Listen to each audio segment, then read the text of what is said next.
আপনারা জানেন ৯ জুলাই ২০২৫ অর্থাৎ বুধবার রাজ্যের সরকারি কর্মচারীদের পেন ডাউন কর্মসূচি রয়েছে এবং তারা একটা স্ট্রাইক ঘোষণা করেছে। এবং এই স্ট্রাইকের ঘোষণার পর গত ৭ তারিখ অর্থাৎ ৭ই জুলাই পশ্চিমবঙ্গ সরকারের পক্ষ থেকে একটি গভর্নমেন্ট অফ ওয়েস্ট বেঙ্গলের ফিনান্স ডিপার্টমেন্টের পক্ষ থেকে এই ৭ তারিখে একটি মেমোরেন্ডাম জারি করা হয়েছে যে এই দিন যারা এই যে ৯ জুলাই ২০২৫ যারা প্রেজেন্ট থাকবে না তাদের বিরুদ্ধে ব্যবস্থা নেবে। এই ব্যবস্থার জন্য কি সে পূর্ববর্তী ভিডিওতে আমি জানিয়ে দিয়েছি।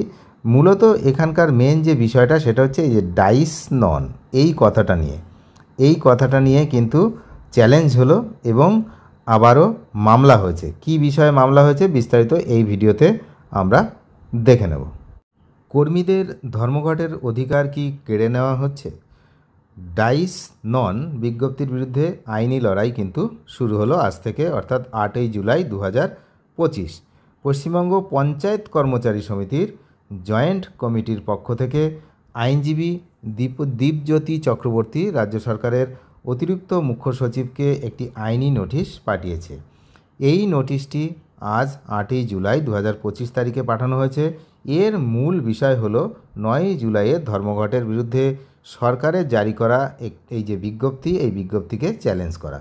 ৭ই জুলাই যে বিজ্ঞপ্তিটি আমি আপনাদেরকে দেখালাম, এই যে বিজ্ঞপ্তি জারি করা তাতে কি বলা হয়েছিল, ধর্মঘটে অংশ নেওয়া কর্মীদের বিরুদ্ধে কারণ দর্শানোর নোটিশ জারি করা হবে এবং শোকজ করা হবে এবং ডাইস নন কাজের দিন নয় নীতি প্রয়োগ করে বেতন কাটা হবে।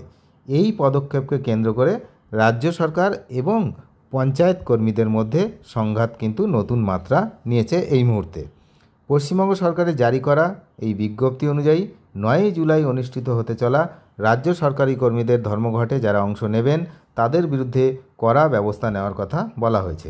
এই ব্যবস্থার মধ্যে রয়েছে ডাইস নন কার্যকর করা, অর্থাৎ ওই দিনের বেতন কেটে নেওয়া এবং শৃঙ্খলা ভঙ্গের অভিযোগে কারণ দর্শানোর নোটিশ জারি করা।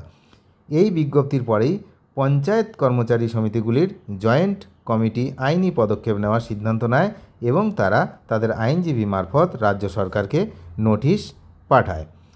আইনজীবী দীপজ্যোতি চক্রবর্তীর পাঠানো নোটিশে মূলত কয়েকটি গুরুত্বপূর্ণ বিষয় তুলে ধরা হয়েছে। প্রথম বিষয়টি হচ্ছে সাংবিধানিক অধিকার লঙ্ঘন।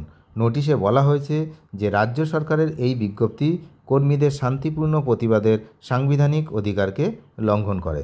ভয় দেখিয়ে কর্মীদের ধর্মঘট থেকে বিরত রাখার চেষ্টা করা হচ্ছে, যা আইনত ভিত্তিহীন। পূর্ববর্তী মামলার দুটি উদাহরণ দেওয়া হয়েছে। পূর্বে আপনারা জানেন গত ২০২৩ সালের ১০ই মার্চ একটি ধর্মঘটের সময় সরকার একই ধরনের বিজ্ঞপ্তি জারি করেছিল। সেই সময় কলকাতা হাইকোর্ট জানিয়েছিল যে ডাইস নন এর কোনো আইনি সংস্থান নেই এবং মামলাটি এখনও বিচারাধীন রয়েছে। ২০১৫তে একটা মামলা হয়েছিল, ২০১৫ সালের একটি মামলাও এখনও বিচারাধীন রয়েছে, যেখানে রাজ্য সরকার হাইকোর্টকে প্রতিশ্রুতি দিয়েছিল যে মামলার নিষ্পত্তি না হওয়া পর্যন্ত কর্মীদের বিরুদ্ধে কোনো কঠোর ব্যবস্থা নেওয়া হবে না। তাহলে অবিলম্বে বিজ্ঞপ্তি প্রত্যাহারের দাবি জানিয়েছে। এই আইনি নোটিশের মাধ্যমে রাজ্য সরকারকে ইমেল পাওয়ার ৬ ঘন্টার মধ্যে অবিলম্বে বিতর্কিত বিজ্ঞপ্তিটি প্রত্যাহার বা বাতিল করার জন্য অনুরোধ জানানো হয়েছে। অন্যথায় আরও আইনি পদক্ষেপ নেওয়ার হুঁশিয়ারি দেওয়া হয়েছে। পঞ্চায়েত কর্মীদের সংগঠনগুলি জানিয়েছে যে তারা তাদের দাবিতে অবিচল এবং সরকারের এই হুমকিমূলক বিজ্ঞপ্তিকে ভয় পায় না। তাদের মতে শান্তিপূর্ণভাবে প্রতিবাদ জানানো তাদের গণতান্ত্রিক অধিকার এবং তারা এই অধিকার থেকে সরে আসবে না। যদি সরকার বিজ্ঞপ্তি প্রত্যাহার না করে তাহলে তারা বৃহত্তর আইনি লড়াইয়ের জন্য প্রস্তুত হবে। সুতরাং আগামী দিনে স্ট্রাইক রয়েছে, সেদিকে তো আমরা নজর রাখছি এবং রাজ্য সরকার কি ব্যবস্থা নেয় যারা স্ট্রাইকে অংশগ্রহণ করবে সেদিকেও আমরা নজর রাখছি। আপনারাও নজর রাখুন আর চ্যানেলে যারা নতুন তারা অবশ্যই চ্যানেলটিকে সাবস্ক্রাইব করে সঙ্গে থাকবেন। Thank you.